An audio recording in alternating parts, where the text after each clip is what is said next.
Hello friends, my name is professor anonymous. आज हम लोग पढ़ने वाले हैं परफॉर्मेंस ऑडिट, जो कि सीए फाइनल ऑडिट के अंदर एक टॉपिक है।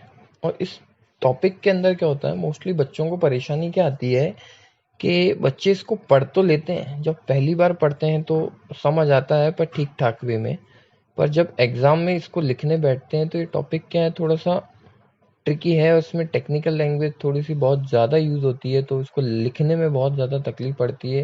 तो जब during the exam upon one day before इसको पढ़ रहे होते हैं ना, तो इसमें बहुत दिक्कत आती है हम लोगों को कि हम इसको उस तरीके से नहीं समझ पाते जिस तरीके से हमने इसको पहली बार या दूसरी बार जब पढ़ा होता है। तो इसीलिए ये वीडियो बना रहा हूँ मैं, ताकि ये आपको पढ़ने में हेल्प करे। और इसके अंदर वही मैटर यूज़ हुआ है जो आप एकदम एग्ज़ाम पर्पस के लिए लिख सकते हैं, आपको एक्स्ट्रा कुछ पढ़ने की ज़रूरत नहीं पड़ेगी।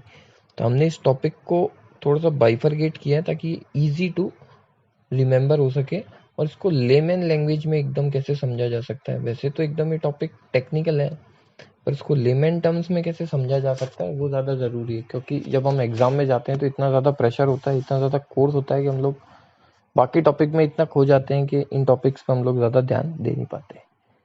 तो बात यही है, चलो शुरू करते हैं कि इसको कैसे बेटर बनाया जा सकता है। तो मैंने एक कोशिश की है, आप उससे देखें और बताएं, अपना फीडबैक दें कि क्या वो सही है। तो सबसे पहले इसके अंदर हम देखते हैं व्हाट इज़ परफॉर्मेंस ऑडिट। अब मैंने क्या किया है, नॉर्मली आपको डेफिनेशन तो आप जिस भी ऑथर की किताब यूज़ कर रहे हैं उसमें आपको मिल जाएगी, पर इस डेफिनेशन ये बहुत ही ज़्यादा इंपॉर्टेंट है। अगर क्वेश्चन आपके पास परफॉर्मेंस ऑडिट का आता है तो ये तो आपको चिप के आनी ही है, ये डेफिनेशन लिख के आनी है थॉरोली। तो इस डेफिनेशन को मैंने इसको थोड़ा सा बाइफरगेट किया, थोड़ा सा तोड़ा, ताकि इसको याद किया जा सके। और आप इसको 2-3 बार जब पढ़ेंगे तो आपको बहुत ईज़िली ये डेफिनेशन याद होने लगेगी। तो मैं बताता हूँ कि मैंने इसको कैसे किया है। क्यों हमारा जैसे कि हमारा पहला क्वेश्चन है व्हाट इज़ परफॉर्मेंस ऑडिट। तो परफॉर्मेंस ऑडिट मैंने लिखा है कि मीन्स परफॉर्मेंस ऑडिट का मतलब क्या होता है। तो जैसे ही हम लोग बोलेंगे परफॉर्मेंस ऑडिट का मतलब क्या होता है, तो हमारे माइंड में पहले एक ही चीज़ आनी चाहिए, ऑब्जेक्टिव एंड सिस्टमेटिक एग्जामिनेशन। जो कि सब बोलते हैं टेक्निकल वर्ड, चलो ठीक है, हमने एक टेक्निकल वर्ड याद कर लिया। ऑब्जेक्टिव एंड सिस्टमेटिक एग्जामिनेशन होता है भैया, पर टेक्निकल एग्जामिनेशन और systematic objective and systematic examination किस चीज़ का भैया। तो दूसरा क्वेश्चन हमारा होना चाहिए किस चीज़ का, एविडेंसेस का। पहला क्वेश्चन ये कि भैया परफॉर्मेंस ऑडिट क्या होता है, तो हमारा जवाब होना चाहिए ऑब्जेक्टिव एंड सिस्टमेटिक एग्जामिनेशन। दूसरा क्वेश्चन ये होना चाहिए हमारा अपने आप से कि किस चीज़ का होता है, एविडेंसेस का होता है। तीसरा कि भैया क्यों की जाती है परफॉर्मेंस ऑडिट। परफॉर्मेंस ऑडिट की जाती है ताकि इंडिपेंडेंट असेसमेंट किया जा सके सरकार की परफॉर्मेंस का। तो ये 3 सवाल हमें अपने आप से पूछने हैं, और चौथा सवाल हमें अपने आप से ये पूछना है कि परफॉर्मेंस ऑडिट का बेनिफिट क्या होगा। परफॉर्मेंस ऑडिट का बेनिफिट ये होगा कि इससे हम इम्प्रूव कर पाएंगे पब्लिक अकाउंटेबिलिटी, कि जो लोग काम कर रहे हैं वो सही तरीके से कर पा रहे हैं कि नहीं कर पा रहे हैं, कौन लोग उसके लिए जिम्मेदार है कि नहीं है, वो हम पब्लिक अकाउंटेबिलिटी दे पाएंगे, उसको और इम्प्रूव कर पाएंगे। और दूसरा, जो भी सरकार या फिर जो भी मैनेजमेंट उन प्रोजेक्ट्स को या उस काम को हैंडल कर रही है, उनको डिसीजन मेकिंग में हेल्प कर सकते हैं थ्रू परफॉर्मेंस ऑडिट रिपोर्ट्स। तो ये एक बात हुई। तो इस डेफिनेशन को 4 हिस्सों में आप बांट लीजिए तो आपको इजी टू रिमेंबर रहेगी। पहली कि परफॉर्मेंस ऑडिट का मतलब क्या है, means objective and systematic examination एक। दूसरा किस चीज़ का, एविडेंसेस का। तीसरा क्यों करते हैं, क्यों में आएगा independent assessment performance of government organisation. फिर चौथा कि भैया बेनिफिट क्या है, तो बेनिफिट में आप लिखेंगे कि इंप्रूव कर सके पब्लिक अकाउंटेबिलिटी और फैसिलिटेट कर सके डिसीजन में मैनेजमेंट को, जो कि मैनेजमेंट यहाँ सरकार खुद होगी, या फिर कोई सरकार की कोई मिनिस्ट्री हो सकती है, कोई डिपार्टमेंट हो सकता है। अब ये सवाल तो हो गया, तो आप इसको ऐसे याद करेंगे तोड़ के, तो बहुत इजी टू रिमेंबर होगा आपके लिए। फिर से एक बार बोल देता हूँ ताकि आपको समझ आए कि मैंने इस डेफिनेशन को कैसे तोड़ा है। पहला कि परफॉर्मेंस ऑडिट का मतलब क्या है, जैसे ही आप बोलेंगे मतलब means objective and systematic examination. दूसरा किस चीज़ का, एविडेंसेस का। तीसरा क्यों करते हैं, ताकि हम इंडिपेंडेंट असेसमेंट कर सके परफॉर्मेंस ऑफ गवर्नमेंट ऑर्गेनाइजेशन का।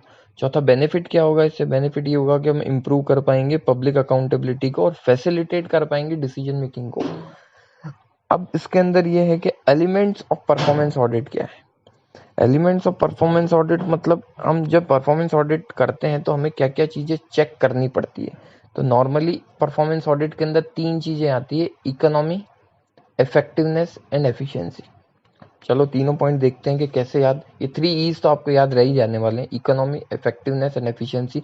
पर इसके अंदर जो पॉइंट्स है ना वो आपको इजी टू रिमेंबर नहीं है, पेपर में उसे कैसे लिखोगे, तो उसे कैसे लिखना है वो मैं बता देता हूँ। कि इकोनॉमी का मतलब क्या है, इकोनॉमी का मतलब भाई minimising the cost of resources. सही है, इतना हमें याद रह जाएगा कि minimising the cost of resources use for any activity having regards to appropriate quantity में यूज हो रही है कि नहीं हो रही, वो सही क्वालिटी हम लोग उसकी यूज कर रहे हैं, और क्या हमने उसको सही प्राइस पे खरीदा है कि नहीं खरीदा, कहीं हमने उससे महंगा तो नहीं खरीद लिया है। अब जब हम इकोनॉमी, अब हमने बोल तो दिया इकोनॉमी, पर जब हम ऑडिट परफॉर्म कर रहे होंगे तो हम उसको चेक कैसे करेंगे कि इस ऑर्गेनाइजेशन में इकोनॉमी है कि नहीं है, रिसोर्सेज मिनिमम कॉस्ट पे यूज हो रहे हैं कि नहीं हो रहे। तो उसके लिए हमें 4 चीजें उसके हमने देखनी पड़ेगी कि भैया रिसोर्सेज जो हैं वो इकोनॉमिकली यूज हो रहे हैं, सही टाइम पे खरीदे जा रहे हैं कि नहीं खरीदे जा रहे, सही क्वांटिटी में खरीद रहे हैं कि नहीं खरीद रहे, सही क्वालिटी पे खरीद रहे हैं, सही प्राइस पे खरीद रहे हैं कि नहीं खरीद रहे, ये हमें देखना पड़ेगा। तो ये मैंने लिखा है, इवेल्युएटिंग इकोनॉमी मींस अपन को अपना ओपिनियन फॉर्म करना पड़ेगा कि रिसोर्सेज जो है वो इकोनॉमिकली यूज हो रहे हैं कि नहीं हो रहे, एक्वायर हो रहे हैं कि नहीं हो रहे ड्यू टाइम पे, एक्वायर्ड अप्रोप्रिएट क्वांटिटी में हो रहे हैं कि नहीं हो रहे, क्वालिटी जो है उनकी कैसी है वो। दूसरा पॉइंट एफिशिएंसी। एफिशिएंसी से हमेशा मतलब यही रहता है कि भैया जो इनपुट और आउटपुट के बीच का जो रिलेशन है ना वो हम स्टडी करते हैं कि जितना आउटपुट चाहिए उसके लिए जो इनपुट यूज हो रहा है वो सही रेशो में यूज हो रहा है कि नहीं हो रहा है। कि हम सपोज करिए हमको 200 यूनिट बनाने हैं, 200 यूनिट्स हमको बनाने चाहिए और उसके लिए स्टैंडर्ड क्वांटिटी जो है 3 यूनिट्स इनपुट लगनी चाहिए, इसका मतलब 600 यूनिट्स इनपुट लगनी चाहिए। पर हम लोग क्या कर रहे हैं, हमारी एफिशिएंसी इतनी कमज़ोर है, हमारी हो सकता है हमारी ऑर्गेनाइजेशन में कोई कमी हो या हमारी लेबर इतनी इफेक्टिव नहीं है कि वो इनपुट ज़्यादा यूज़ कर रही है, ज़्यादा वेस्टेज हो रहा है, तो उसके कारण क्या हो रहा है, हमारी एफिशिएंसी डिक्रीज हो रही है। तो एफिशिएंसी में हमेशा इनपुट और आउटपुट को कंपैरिजन किया जाता है कि भैया आउटपुट को कैसे मैक्सिमाइज किया जा सके मिनिमम इनपुट पे, या फिर हमने अगर आउटपुट की क्वांटिटी हमने पहले से फिक्स कर ली है कि हमें इतनी क्वांटिटी बनाना है तो उसके सामने हम इनपुट को कैसे कम कर सकते हैं। अब बात है कि जब हम पहले देखा हमने इकोनॉमी को हम कैसे एग्जामाइन करेंगे, तो अब यहाँ पे बात आती है हम एफिशिएंसी को कैसे वेरीफाई करेंगे। तो एफिशिएंसी को वेरीफाई करने के लिए हमको सबसे पहले ऑर्गेनाइजेशन के प्रोक्योरमेंट प्रैक्टिसेस को देखना पड़ेगा। प्रोक्योरमेंट प्रैक्टिसेस का मतलब है कि हमको देखना पड़ेगा कि प्रोक्योरमेंट प्रोसेस जो है वो साउंड है कि नहीं है। अब प्रोक्योरमेंट प्रोसेस का मतलब होता है कंपनी जो पॉलिसीज इनपुट या रॉ मटेरियल परचेजेस करने के लिए फॉलो कर रही है वो कैसी है, वो सही है या उसके अंदर कुछ कमी है, तो वो पॉलिसीज हम देखेंगे। तो प्रोक्योरमेंट प्रोसेस फॉलोड साउंड है कि नहीं है, पहला पॉइंट। दूसरा पॉइंट, रिसोर्सेज प्रॉपरली जो भी हम इनपुट्स खरीद रहे हैं वो प्रॉपरली प्रोटेक्टेड है कि नहीं है, उनको प्रॉपरली वेयर हाउस में रखा गया है कि नहीं रखा गया, उनकी सिक्योरिटी के लिए क्या मेजर्स हमने किए हैं, क्या वो एफिशिएंटली यूज हो रहे हैं कि नहीं हो रहे। मतलब एफिशिएंटली मतलब इनपुट ज्यादा तो नहीं हो रहा, वेस्ट तो नहीं कर रहे हैं हम ड्यूरिंग द प्रोडक्शन उसको। तीसरा पॉइंट, एफिशिएंट हमारे ऑपरेटिंग प्रोसीजर्स जो भी है वो एफिशिएंट है कि नहीं है। चौथा पॉइंट, जो भी पब्लिक सेक्टर प्रोग्राम्स जो हैं उनके ऑब्जेक्टिव कम कॉस्ट पे मेट हम कर पा रहे हैं कि नहीं कर पा रहे। अब यहाँ पे प्रोग्राम का मतलब क्या होता है, प्रोग्राम का मतलब सरकार जो भी योजनाएं चला रही है, जैसे कि मिड डे मील हुआ या फिर प्रधानमंत्री ग्राम सड़क योजना हुआ, अंत्योदय योजना हुआ, कोई भी सरकारी योजना जो है जिसका ऑडिट सरकार चाहती है उसका मतलब प्रोग्राम है। तो वो जो भी प्रोग्राम है वो उसका ऑब्जेक्टिव जिसके लिए उस योजना को बनाया गया है वो कम से कम कॉस्ट के ऊपर हम फुलफिल कर पा रहे हैं कि नहीं कर पा रहे।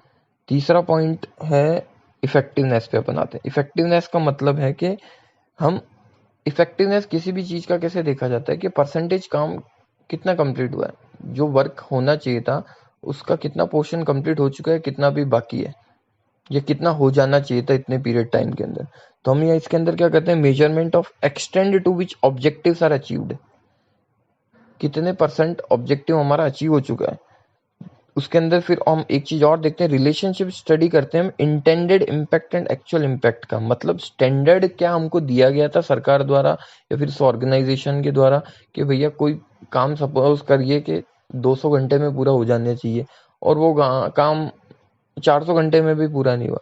तो एक्चुअल और स्टैंडर्ड के बीच का कंपैरिजन करना, उसके बीच का वेरिएंस, उसके बीच का डिफरेंस को एनालिसिस करना, ये इफेक्टिवनेस कहलाता है।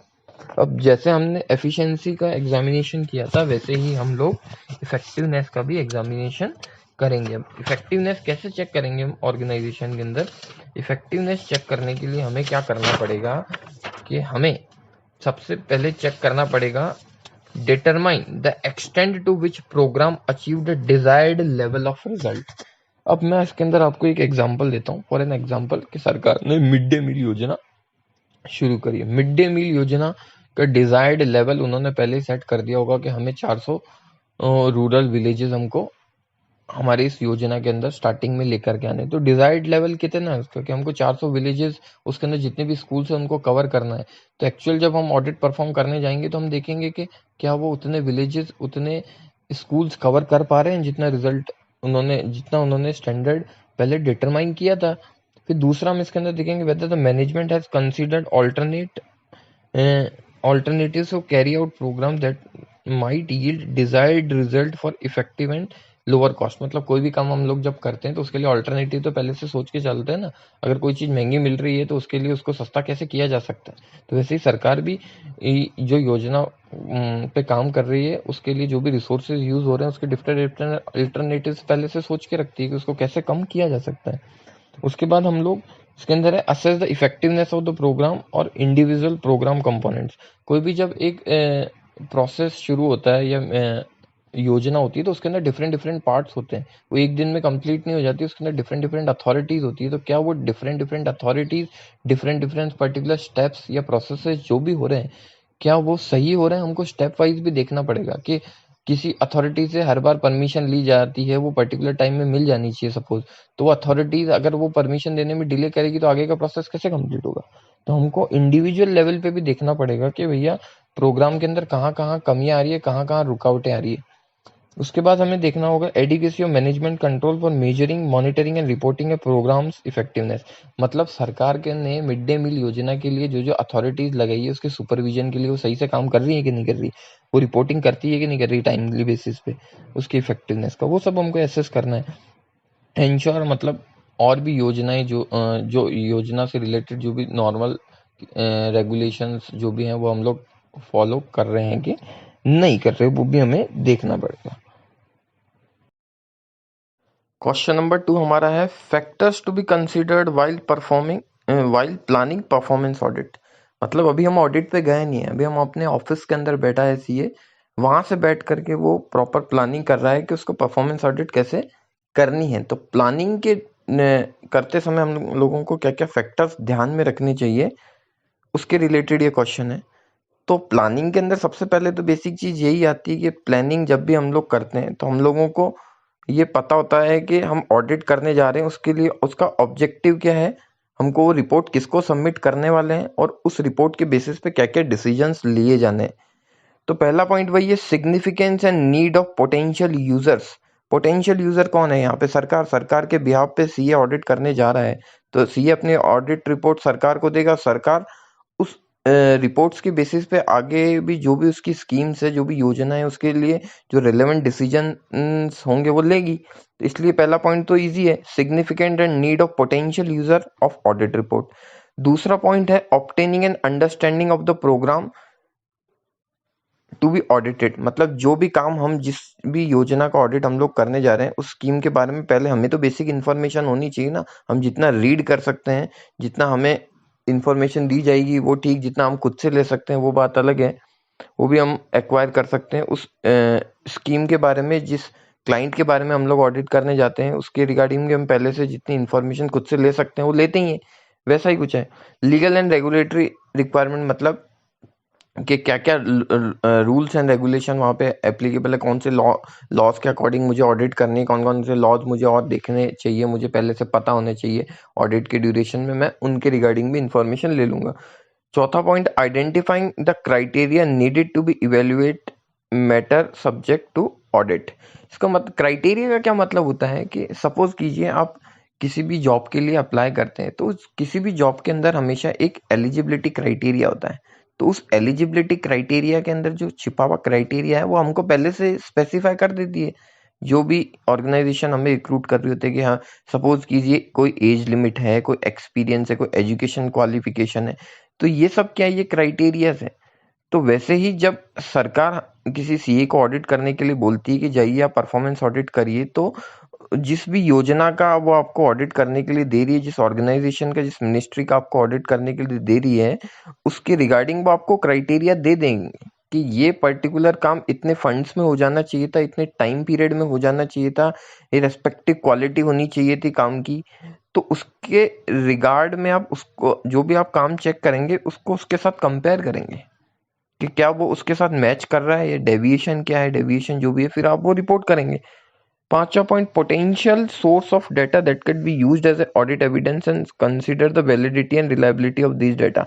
मतलब प्लानिंग के टाइम में जो भी आप सैम्पलिंग वगैरह कर रहे हैं, तो जिस डेटा के बेसिस पे आप कर रहे हैं, क्या वो डेटा रिलायबल है कि नहीं है, उस डेटा के बेसिस पे आप अपने रिपोर्ट्स के अंदर कोई फैक्ट्स एंड फिगर्स डाल रहे हैं, तो उस डेटा के रिगार्डिंग पहले आप पता कर लीजिए कि जो डेटा मैं यूज करने वाला हूँ ऑडिट के दौरान या रिपोर्ट्स के अंदर जो फिगर्स डाल, वो डेटा रिलायबल है कि नहीं है। ऐसे ही नहीं, मैं अनरिलायबल डेटा के बेसिस के ऊपर मैं रिपोर्ट के अंदर डेटा को नहीं डाल सकता हूँ। उसके बाद मैं देखूंगा मैनेजमेंट के कंट्रोल कैसे हैं। अगर मैनेजमेंट कंट्रोल ज़्यादा अच्छे होंगे तो मुझे ऑडिट के दौरान ज़्यादा मुझे वेरिफिकेशन करने में ज़्यादा दिक्कत नहीं होगी। मुझे ऊपर ऊपर से मुझे देखना होगा, जैसे कि हम लोग जानते हैं कि सब्सटेंटिव प्रोसीजर्स जो है हमको अगर कम यूज़ करने पड़ेंगे अगर मैनेजमेंट कंट्रोल अच्छे होंगे तो। Identify significant finding and recommendation from the previous audit that could affect current audit objective. ये तो सीधी सी बात है, अपन कोई भी ऑडिट करने जाते हैं तो प्रीवियस ऑडिट रिपोर्ट तो हम पहले देखते हैं। तो वैसे ही अगर प्रीवियस ऑडिट रिपोर्ट के अंदर कोई फाइंडिंग्स और रिकमेंडेशन है, उसका करंट ईयर पे क्या इम्पैक्ट पड़ने वाला है, वो हम पहले से देख लेंगे। यार हमको लगता है कि यार जो लास्ट ईयर जो डेविएशन था वो इस साल भी रहने वाला है, तो फिर हम लोग उसको पहले चेक करेंगे कि उसका कारण क्या है, कि वो अभी भी डेविएशन क्यों है, उसके ऊपर क्यों काम नहीं हो रहा है। Consider whether the work of other auditor and expert may be use to satisfy some of the auditor's objective. होता क्या, ऑडिट के दौरान हो सकता है कोई टेक्निकल इशू हो, तो हमको किसी एक्सपर्ट की एडवाइस लेनी पड़े जिस फील्ड में हम लोग पहले से उतने एफिशिएंट नहीं है, या जो हमारा मेन कोर एरिया नहीं है। तो हो सकता है, तो प्लानिंग के दौरान ही हम लोगों को देख लेना चाहिए कि ऑडिट के अंदर क्या कोई ऐसा प्रोसेस है जिसके लिए मुझे किसी एक्सपर्ट की हेल्प लगेगी। तो वो भी हम लोग इसके अंदर कंसीडर करते हैं। Provide sufficient staff and other resource to the data audit. मतलब किसी भी ऑडिट के अंदर कितना स्टाफ लगना चाहिए वो हम प्लानिंग पीरियड में डिसाइड कर लेते हैं। भैया 3 आर्टिकल लगेंगे कि 4 आर्टिकल लगेंगे, कितने सीनियर पार्टर लगेंगे, कितने सुपरवाइजर लगेंगे, वो सब हम पहले देख लेते हैं। और जो भी हमारा ऑडिट प्लान है वो रिटर्न में होना चाहिए, वो तो एक कॉमन बेसिक। फ्रेंड्स, एक बार इस वीडियो को देखने के बाद आप अपने जो भी मटेरियल आप यूज़ कर रहे हैं उसे 1 से 2 बार आप उसको रीड करें। जो भी मैंने कॉन्सेप्ट बताए हैं उसके आप माइंड में रखते हुए जब आप रीड करेंगे तो आपको वो अच्छे से रिटेन रहेगा, और जब आप वर्ड्स को पढ़ रहे होंगे तो आपको उनके बीच की टेक्निकलिटीज़ भी अभी समझ में आने लगेगी। अगर आप अपना फीडबैक देंगे तो मेरे लिए और अच्छा रहेगा दोस्तों। और अगर आपको लगता है कि किसी और टॉपिक पे भी ऐसा वीडियो बनाना चाहिए तो कमेंट में शेयर करें। ओके बाय, थैंक यू दोस्तों।